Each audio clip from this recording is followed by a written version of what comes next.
తెలంగాణ ఉప ఎన్నికల్లో సానుభూతికి స్థానం లేదని మరోసారి కుండ బద్దలు కొట్టారు ఓటర్స్. రాష్ట్రంలో ఇప్పటి వరకు 6 సార్లు ఉప ఎన్నికలు జరిగితే ఒక్క నాగార్జున సాగర్ తప్ప ఎక్కడా సెంటిమెంట్ వర్కౌట్ కాలేదు. ఇప్పుడు జూబ్లీ హిల్స్ లోనూ సానుభూతికి కరగలేదు ఓటర్స్. ఉప ఎన్నికల్లో సెంటిమెంట్ వర్కౌట్ కాదని జూబ్లీ హిల్స్ బై ఎలక్షన్ కూడా తేటతెల్లం చేసింది. తెలంగాణ ప్రత్యేక రాష్ట్రంగా ఏర్పడ్డాక ఎమ్మెల్యేల ఆకస్మిక మరణాల వల్ల 6 చోట్ల ఉప ఎన్నికలు జరిగాయి. ఒక్క నాగార్జున సాగర్ తప్ప ఏ ఉప ఎన్నికలోనూ సెంటిమెంట్ పనిచేయలేదు. నారాయణఖేడ్లో కాంగ్రెస్ ఎమ్మెల్యే పటోళ్ల కృష్ణారెడ్డి చనిపోతే వచ్చిన ఉప ఎన్నికలో బీఆర్ఎస్ అభ్యర్థి భూపాల్ రెడ్డి విజయం సాధించారు. ఇక్కడ సెంటిమెంట్ ఫలించలేదు. అప్పుడు అధికార బీఆర్ఎస్ పార్టీ గెలుపొందింది. పాలేరులో కాంగ్రెస్ ఎమ్మెల్యే రామరెడ్డి వెంకటరెడ్డి చనిపోతే వచ్చిన ఉప ఎన్నికలో బీఆర్ఎస్ నుంచి పోటీ చేసిన తుమ్మల నాగేశ్వరరావు గెలిచారు.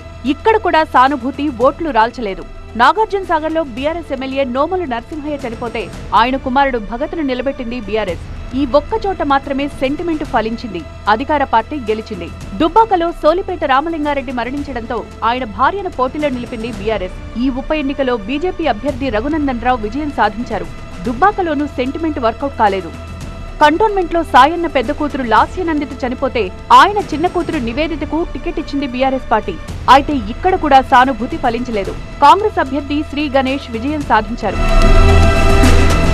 ఇప్పుడు జూబ్లీ హిల్స్ లో మాగంటి గోపీనాథ్ చనిపోతే ఆయన భార్యకు టికెట్ ఇచ్చింది బీఆర్ఎస్. ప్రచారంలో మాగంటి సునీత కన్నీళ్లు కూడా పెట్టుకున్నారు. అయితే ఆమె కన్నీళ్లకు ఓటర్లు కరగలేదంటున్నారు విశ్లేషకులు.